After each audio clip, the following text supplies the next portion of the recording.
आप सभी TML group के समस्त सदस्यों को, हमारे युवा साथियों को, मित्रों को और हमारे टीएमएल के संस्थापक विक्रम मीना जी को, आप सभी साथियों को तहे दिल से जय सेवा, जय बड़ादेव, जय आदिवासी।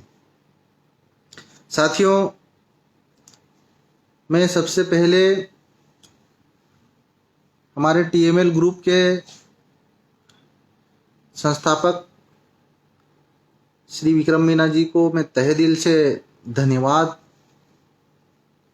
देना चाहता हूं कि उन्होंने मुझे राजस्थान के इस ट्राइबल मीना लीडरशिप ग्रुप में मुझे इनवाइट किया और आप सभी युवा साथियों से मुझे रूबरू होने का एक अवसर प्रदान किया। साथियों, मैं सबसे पहले आप सभी ग्रुप के सदस्यों को, सम्मानित सदस्यों को मैं अपना परिचय देना चाहता हूं।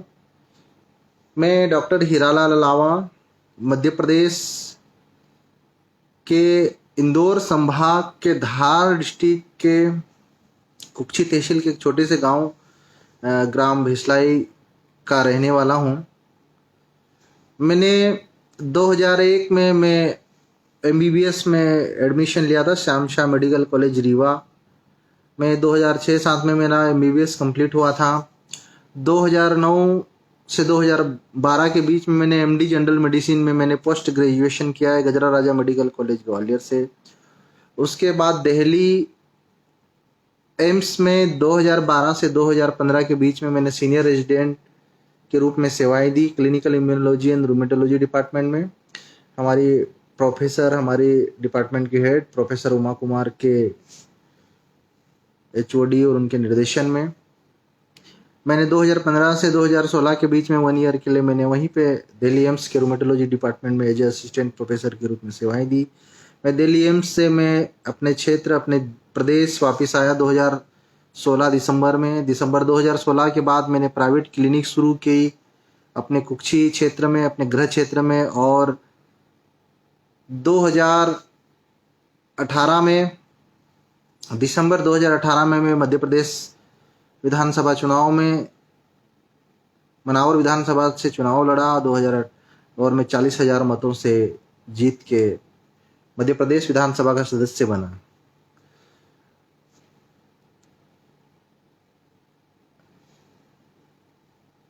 आप सभी युवाओं को, ग्रुप के समस्त सदस्यों को बताना चाहता हूं कि हमने जयस करके एक संगठन बनाया। उसका पूरा नाम जय से जय, ए से आदिवासी, वाई से युवा और एस से शक्ति। जय आदिवासी युवा शक्ति संगठन 2012 में सोशल मीडिया पर एक ग्रुप के माध्यम से हमने युवाओं को जोड़ने के लिए पूरे देश के अलग अलग समुदाय में, हमारे देश के आदिवासी समुदायों को एकजुट करने के लिए बनाया था। और जयस में हमने पिछले 7-8 सालों में देश के लगभग 20 से ज़्यादा राज्यों के युवाओं को जयस के माध्यम से एक प्लेटफॉर्म पे एकजुट करने में सफलता हासिल करी। आज पूरे देश में 20 लाख के लगभग अलग अलग राज्यों के युवा जयस संगठन में जुड़ चुके हैं। जय आदिवासी युवा शक्ति संगठन के माध्यम से हमने देश के आखिर पंक्ति में खड़े आदिवासी वर्ग के जो मूल मुद्दे हैं, ग्रामीण क्षेत्रों में रहने वाला यह समुदाय आज़ादी के 70 साल बाद भी अंतिम पंक्ति में ही खड़ा हुआ है। आज भारत में 450 के लगभग संवैधानिक रूप से आदिवासी समुदाय है और लगभग 800 कुल मिलाकर नोटिफाइड डिनोटिफाइड मिलकर ट्राइबल कम्युनिटीज है। आज देश में आदिवासियों के नाम पर हजारों करोड़ रुपए ट्राइबल सब प्लान के तहत आता है। आर्टिकल 275 के तहत ट्राइबल सब प्लान में वो पैसा अलग अलग राज्यों को बंटवारा होता है, लेकिन वो पैसा कहाँ जाता है, टीएसपी के लिए, ट्राइबल सब प्लान के लिए उसकी क्या क्या गाइडलाइंस हैं, क्या हर राज्यों में उन गाइडलाइन के तहत ये पैसा ट्राइबल एरिया में खर्च किया जा रहा है, ये हम सब को चिंतन मंथन करना चाहिए। जय आदिवासी युवा शक्ति संगठन एक वैचारिक संगठन है जिसमें हमने कभी भी किसी भी जाति, किसी भी धर्म, किसी भी समुदाय के खिलाफ दो शब्द तक नहीं बोले। हमने हमारे संगठन के माध्यम से हमने किसी की बुराई कर कर आगे बढ़ना, किसी जाति विशेष की, किसी धर्म विशेष की, किसी समुदाय विशेष की बुराई करके आगे बढ़ाना हमारे संगठन में, और कभी भी हमने युवाओं को इस बात के लिए कभी हमने उनको मजबूर नहीं किया कि आप हमारे संगठन से आके जुड़िए। हम लोगों का हमेशा से ही पूरे देश के आदिवासी समुदाय जो आज अलग अलग ग्रुपों में बटे हुए, चाहे मध्य प्रदेश के भील जनजाति हो, भिलाला जनजाति हो, गोंड जनजाति हो, झारखंड में मुंडा, संथाल, उराव हो, कोरकू, अलग अलग समुदायों में बटा हमारा समुदाय में बटा हमारा समाज, इस समाज के नए युवाओं को, नई पीढ़ी के युवाओं को कैसे एक मंच पर, एक प्लेटफॉर्म पर लाकर आदिवासियों की, पूरे देश के आदिवासियों की आवाज को राष्ट्रीय स्तर पर, जो लोकतांत्रिक संस्थाओं के जो प्लेस है जिसे हम विधानसभा, लोकसभा कहते हैं, वहां पर हमारी आवाज कैसे पहुंचे, हम लोग ताकतवर रूप से आदिवासियों के जो मूल मुद्दों को, उनके लिए हम लोग वहां पर कैसे लड़ाई लड़े, हम लोगों का एजेंडा रहा है। हमने कभी भी किसी भी समुदाय के लोगों को आदिवासियों के इस पिछड़ेपन का कारण नहीं माना है। किसी भी जाति के लोगों को हमने कभी गालियां नहीं दी है, क्योंकि हम कभी किसी धर्म और जाति को गाली देके कभी भी इस अंतिम पंक्ति में खड़े समाज को हम बहुत आगे नहीं बढ़ा सकते। आज देश में एक आदिवासी नेतृत्व की कितनी कमी है, एक सशक्त सामाजिक आदिवासी नेतृत्व की संसद में और विधानसभाओं में कितनी कमी है, ये आप और हम सब युवा देख रहे हैं। और उन कमियों को पूरा करने की जिम्मेदारी भी हम और आप सभी युवाओं की है। मैं पिछले कई वर्षों से, जब मैं 2015 में दिल्ली में था, तो टीएमएल के संस्थापक हमारे सम्मानीय विक्रम मीना जी से मेरी मुलाकात हुई थी, और हमारी मुलाकात सोशल मीडिया के माध्यम से ही हम लोग एक दूसरे के विचार जाने और एक दूसरे से मिले। उस समय मैं दिल्ली एम्स में प्रोफेसर था, और हम लोग अक्सर पूरे देश के आदिवासियों को जोड़ने के लिए नई नई स्कीम, नई नई तरकीबें प्लान करते रहते थे। कई प्रकार से युवाओं के ऊपर, हमारे ऊपर आरोप लगाए जाते हैं कि इन्होंने संगठन को गलत दिशा दी, संगठन का दुरुपयोग किया। लेकिन आप, हम सब युवाओं को एक बात गंभीरता से हमको समझने और जानने की जरूरत है। क्या हमारे मुद्दे संसद के भीतर, हमारे मुद्दों पर चर्चा हो पा रही है? क्या हमारे मुद्दों पर विधानसभाओं में चर्चा हो पा रही है? क्या पूरे देश के आदिवासियों की आवाज को मजबूत तरीके से, जो 5वीं अनुसूचित राज्य है वहां पर, उन मुद्दों पे चर्चा हो पा रही है? क्या संसद में जब हमारे देश के 47 सांसद पहुंच रहे हैं, क्या हमारे सांसद 5वीं अनुसूची के प्रति, 6वीं अनुसूची के प्रति, पेशा कानून के प्रति, फॉरेस्ट राइट एक्ट के प्रति संसद में चर्चा कर रहे हैं या करवा पा रहे हैं? ये हम सब नई पीढ़ी के युवाओं को गंभीर चिंतन मंथन करना होगा। हम जयस के माध्यम से किसी भी पूर्ववर्ती संगठन को हम तोड़ना नहीं चाहते हैं। हम चाहते हैं कि हर राज्यों में जो अलग अलग आदिवासी समुदायों में जो अलग अलग संगठन बने हैं, कोई क्षेत्रीय संगठन बने हैं, कोई प्रदेश स्तर के बने हैं, कोई राष्ट्रीय स्तर के बने हैं, सभी के सभी उन संगठनों के प्रतिनिधियों को, उन संगठनों के नेतृत्वकर्ताओं को हमको आपस में बैठकर, आपस में मिलकर एक दूसरे के विचार जानना चाहिए।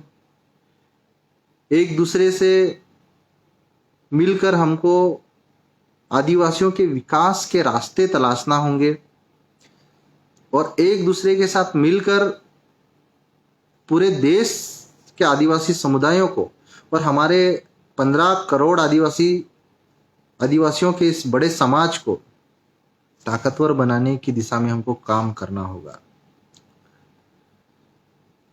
आज राजस्थान के मीना समुदाय के आदिवासी बहुत ही बुद्धिजीवी आदिवासी माने जाते हैं। एजुकेशन के मामले में आप सभी मीना समुदाय के आदिवासी भाइयों का पूरे देश में नाम है। IAS IPS जैसी पोस्ट में सबसे टॉप पर सबसे ज्यादा हमारे आदिवासी मीना भाई रहते हैं। और आप सभी बुद्धिजीवी वर्ग से हम सब युवाओं को सीखने की भी जरूरत है कि कैसे बेहतर एजुकेशन हासिल करके हम देश के प्रशासनिक ढांचे में रहकर इस देश की लोकतांत्रिक व्यवस्था में रहकर अपने परिवार को, अपने समाज को और अपने देश को मजबूत कर सकते हैं। मैं आप सभी मीना भाइयों को तहे दिल से मैं धन्यवाद देता हूं कि आप पूरे देश के आदिवासियों के लिए किसी प्रेरणा से आप कम नहीं हैं। आज एजुकेशन और बेहतर एजुकेशन के मामले में जो आप लोगों ने अचीवमेंट किया है वो हम सब के लिए किसी प्रेरणा से कम नहीं है। और मैं पूरे देश के युवाओं से कहना चाहता हूं, और आप सभी जो हमारे मीना कम्युनिटी के जो क्लास 1 ऑफिसर्स हैं, आप सिलेक्ट होकर आज बड़े पदों पर पहुंचे हैं, पूरे देश के युवाओं को आप लोगों को गाइड करना चाहिए, एक रास्ता दिखाना चाहिए कैसे समाज के विकास के लिए और कैसे अच्छे एजुकेशन से हम अच्छे पदों पर पहुंचकर हमारे अंतिम पंक्ति में खड़े हमारे समाज को, उसका नाम राष्ट्रीय स्तर पर रोशन कर सकते हैं, उसका नाम नेशनल स्तर पर हम रोशन कर सकते हैं। मुझे खुशी है कि आज हमारे विक्रम मीना जी ने ट्राइबल मीना लीडरशिप ग्रुप बनाया और इसमें लाखों युवाओं को जोड़ा। साथियों, हमने भी ग्रुप बनाया, हमने भी युवाओं को जोड़ा, लेकिन एक बात ये मानना पड़ेगी कि युवाओं को, एक एक युवाओं को ग्रुप में जोड़ने में बहुत मेहनत लगती है और हमारे आदिवासी समाज के लिए ये एकता ही हमारी ताकत है।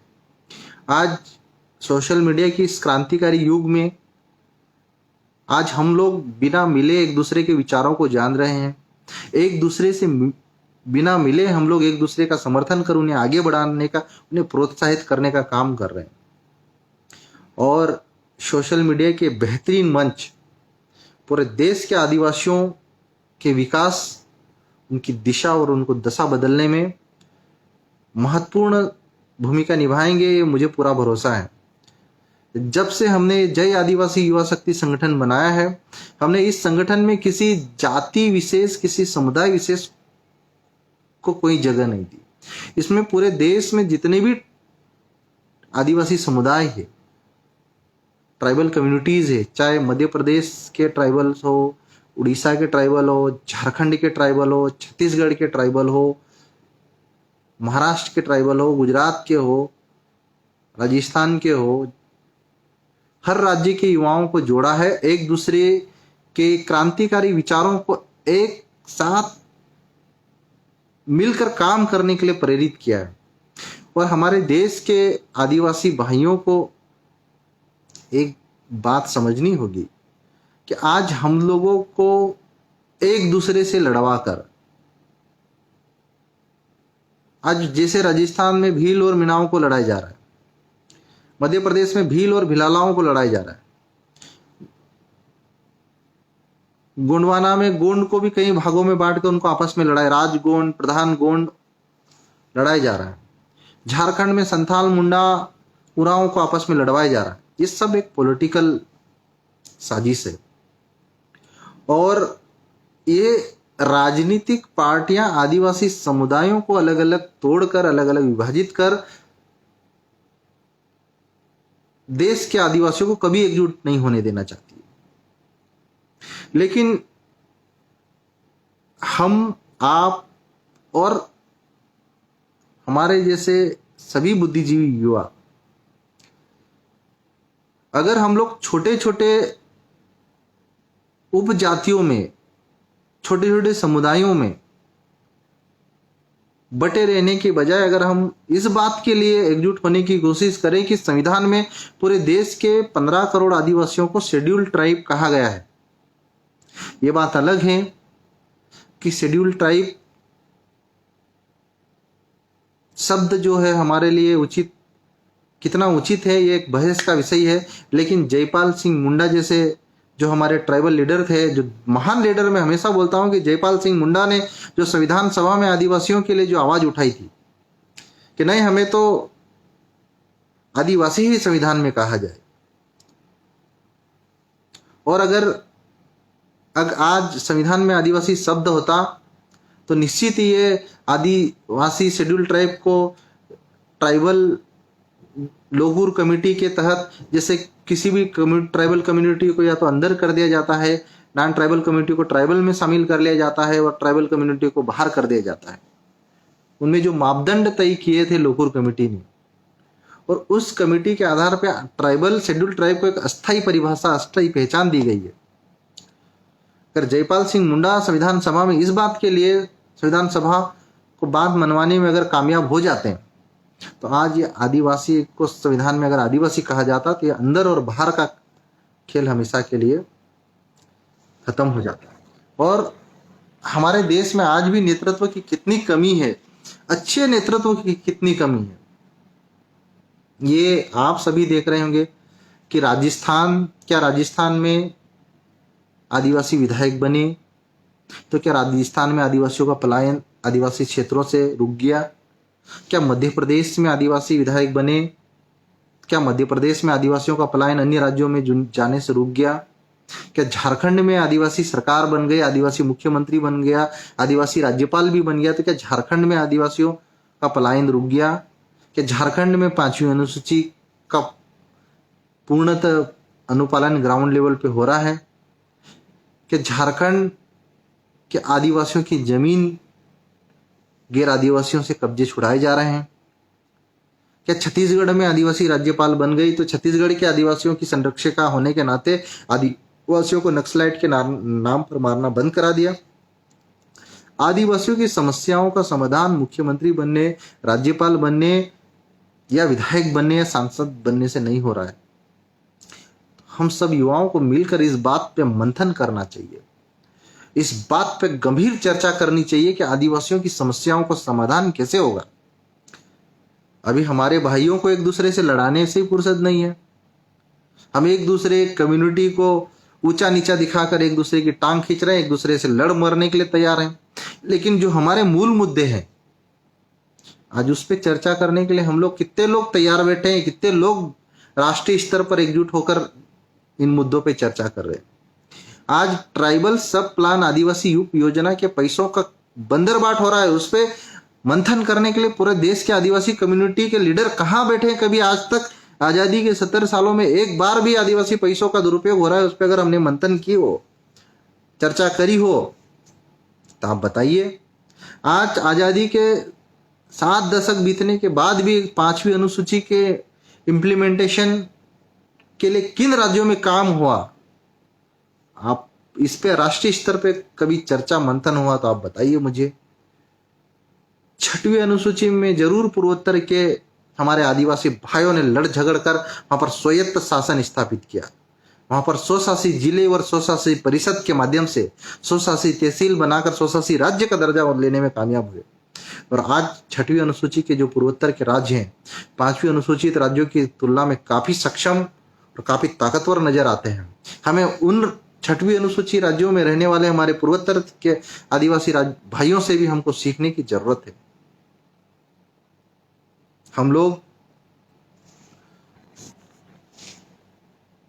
आरक्षण के पीछे जरूर भागते रह गए, लेकिन जो 5वीं अनुसूची के अंदर जो आदिवासियों को स्वशासन देने की परिकल्पना की गई है, 5वीं अनुसूची को ही उठाकर पेशा कानून के रूप में ग्राम सभा को जो ताकत दी गई है, क्या आज पंचायत स्तर पर ग्राम सभाएं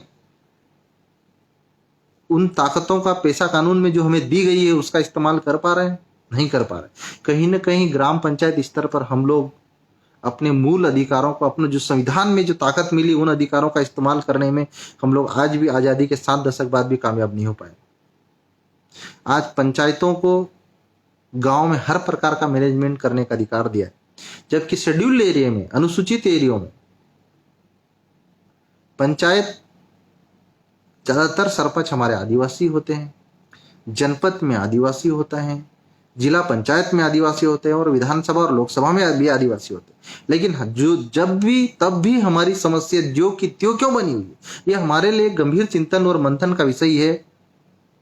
कहीं ना कहीं हम या तो हमारा नेतृत्व कमजोर है, या हमारे लीडर जो हमारा नेतृत्व करने वाले जो लीडर लोग हैं कहीं ना कहीं वो खरे नहीं उतर पा रहे हैं। उनकी ट्रेनिंग जो होनी चाहिए, प्रॉपर ट्रेनिंग होनी चाहिए। विधानसभा में जाकर किन मुद्दों पे आप लड़ाई लड़ेंगे, लोकसभा में जाकर किन आदिवासी मुद्दों पे लड़ाई लड़ेंगे, या तो उनकी ट्रेनिंग की उनको बहुत कमी है और उस कमी को ये समाज को ही तय करना पड़ेगा। आज 47 सांसदों को हम संसद में भेज रहे हैं, क्या संसद में वो अपनी जवाबदेही पे खरा उतर पा रहे हैं? क्या आज छत्तीसगढ़ में आदिवासियों को नक्सलवाद के नाम पर गोली से भून दिया जा रहा है, तो क्या छत्तीसगढ़ का एक भी सांसद संसद में आवाज उठा पा रहा है?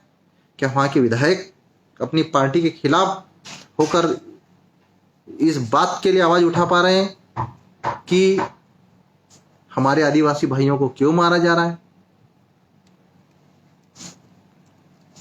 हमारे लोगों के ऊपर क्यों गोली मारी जा रही है?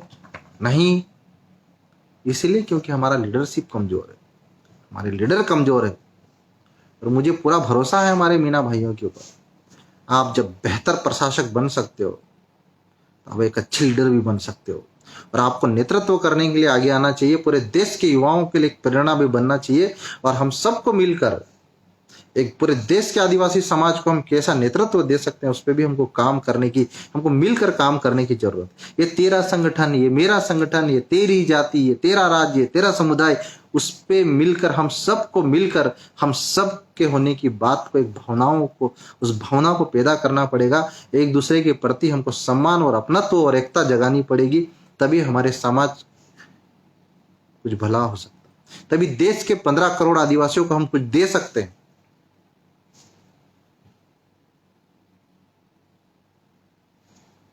आज हमारे देश के आदिवासी समुदाय, ये सिर्फ मध्य प्रदेश या राजस्थान या गुजरात या महाराष्ट्र की बात नहीं है, ये पूरे देश के आदिवासी आज शैक्षणिक रूप से सबसे ज्यादा पिछड़े हुए, आर्थिक रूप से सबसे ज्यादा पिछड़े हुए।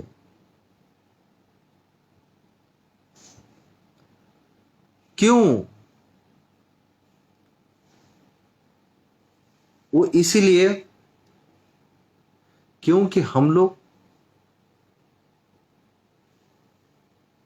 एकजुट होने की बजाय एक दूसरे का विरोध करने में हमारी पूरी ताकत को खत्म कर दे रहे। आज अगर बस्तर के आदिवासियों को नक्सलवाद के नाम पर मारा जा रहा है तो राजस्थान के कितने आदिवासी खड़े हो रहे हैं उनके साथ में? मध्य प्रदेश के कितने आदिवासी विधायक उनके लिए खड़े हो रहे हैं? गुजरात, महाराष्ट्र, झारखंड के कितने आदिवासी उनके साथ खड़े हो रहे हैं? कोई भी नहीं। तमाशा देख रहे हैं हम लोग सिर्फ। और सिर्फ वहां का आदिवासी सिर्फ इस बात की मांग कर रहा है कि जंगलों पे हमको उनका हक दो, ग्राम सभाओं का अनुपालन हो, 5वीं अनुसूची जो संविधान में दिया गया है उनको प्रावधानों को इंप्लीमेंट किया जाए। कोई भी सुनने को तैयार नहीं, कोई उनका समर्थन करने के तैयार नहीं। लोगों को लगता है कि हमको नक्सलवादी घोषित कर दिया जाएगा। कब तक डरोगे? गैर आदिवासियों को, गैर आदिवासी कब तक आपका नेतृत्व करेगा? कब तक आपके लिए दूसरे लोग इतिहास लिखेंगे? कब तक आपकी कहानी कोई दूसरा लिखेगा? हमको खुद कलम उठाना पड़ेगी, हमको खुद आवाज उठाना पड़ेगी, हमको खुद अपने समाज को एक अच्छा नेतृत्व देने की दिशा में काम करना होगा।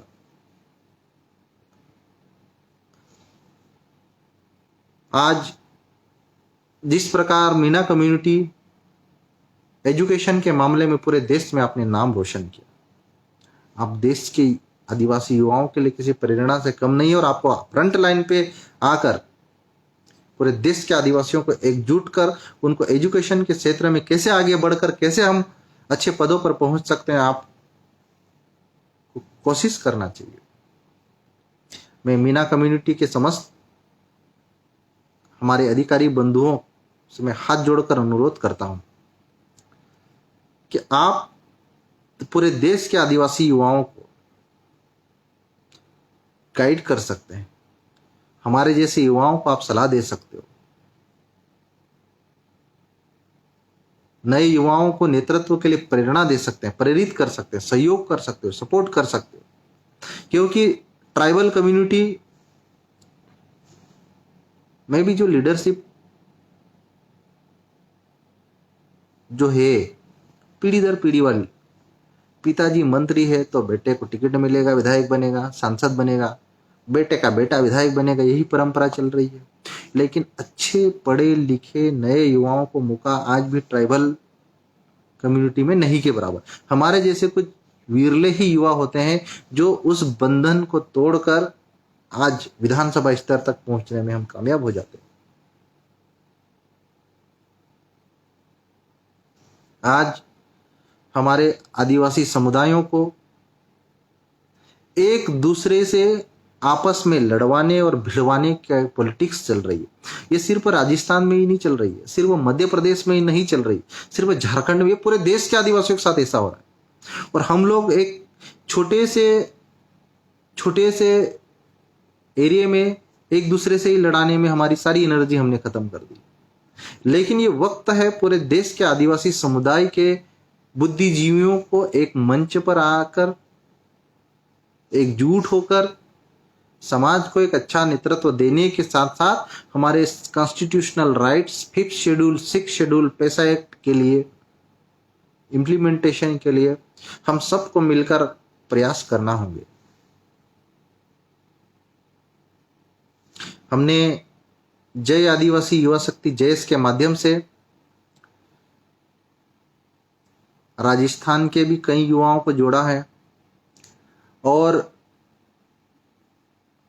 पूर्वी और दक्षिणी राजस्थान में जैस के प्रति जबरदस्त जुनून है। और जुनून इसीलिए नहीं है कि हम लोग उनको तनख्वाह दे रहे हैं, हम लोग उनको कोई लालच दे रहे हैं। साथियों, हमारा एजेंडा पूरे देश के ट्राइबल कम्युनिटी को एकजुट कर उनके अधिकार, उनके संवैधानिक अधिकार हम कैसे हासिल करें, क्योंकि इस पे हमने कभी सार्वजनिक रूप से, सामूहिक रूप से इस पे हमने आजादी के 7 दशक बीतने के बाद भी काम नहीं किया। राजस्थान का आदिवासी राजस्थान के मुद्दों को लेकर लीडर बनने के लिए तैयार है। मध्य प्रदेश का आदिवासी मध्य प्रदेश के मुद्दों को लेकर लड़ने के लिए तैयार है। बस्तर का आदिवासी, झारखंड का आदिवासी अपने राज्यों के मुद्दों को लेकर लड़ने के लिए तैयार है। ये भी कुछ बड़ी मेजोरिटी में हमने देखा कि बड़ी मेजोरिटी में तो संसद में पहुंचने वाला हमारा आदिवासी नेता सांसद या विधानसभा में पहुंचने वाला हमारा आदिवासी विधायक कभी आदिवासियों के लिए गंभीर नजर नहीं आया जब से मैं समझदार हूं।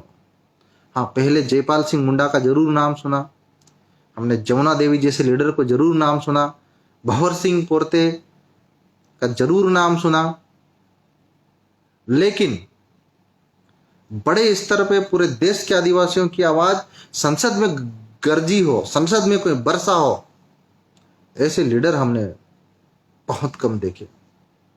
लेकिन वो लीडर हम और आपको तैयार करने होंगे, हम सबको मिलकर बनाना होगा।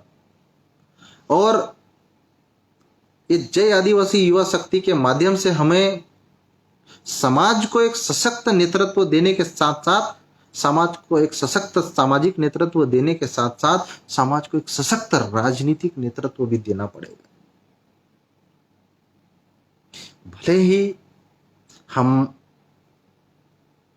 सभी युवाओं में वैचारिक मतभेद हो, लेकिन मनभेद नहीं होना चाहिए। हमको आपस में, हम कितने भी आपस में लड़ें, एक दूसरे से वैचारिक रूप से हमारी कितनी भी लड़ाइयां हो, लेकिन फिर भी हमारे सामने, हमारे पास एक विकल्प होना चाहिए कि हम मिल के बात करेंगे, हम बैठ के बात करेंगे, हम एक मंच पर आएंगे और हम समस्याओं का समाधान करने की कोशिश करेंगे। ये जज्बा और जुनून जिस दिन हमारे आदिवासी भाइयों के अंदर, हमारे आदिवासी समुदायों के अंदर आ गया, तो इस आखिर पंक्ति में खड़े वर्ग को आगे बढ़ने से कोई दुनिया की ताकत नहीं रोक सकती। आज आदिवासियों को आदिवासियों से आपस में लड़वाया क्यों जा रहा है, इस पे गंभीर चिंता और मंथन करना होगा, ताकि हम एक दूसरे से लड़ते रहे और हमारे जो मूल मुद्दे हैं, आज 5वीं अनुसूची के प्रति कितने हमारे आदिवासी भाइयों का ध्यान है, जबकि उसकी गहराई में इतना ताकत दी गई हमको, ग्राम सभा को इतना पावर दिया गया कि किसी की हिम्मत नहीं कि आदिवासी क्षेत्रों में छुपे किसी भी मिनरल्स पे कोई कारपोरेट्स आके उस पर कब्जा कर सके।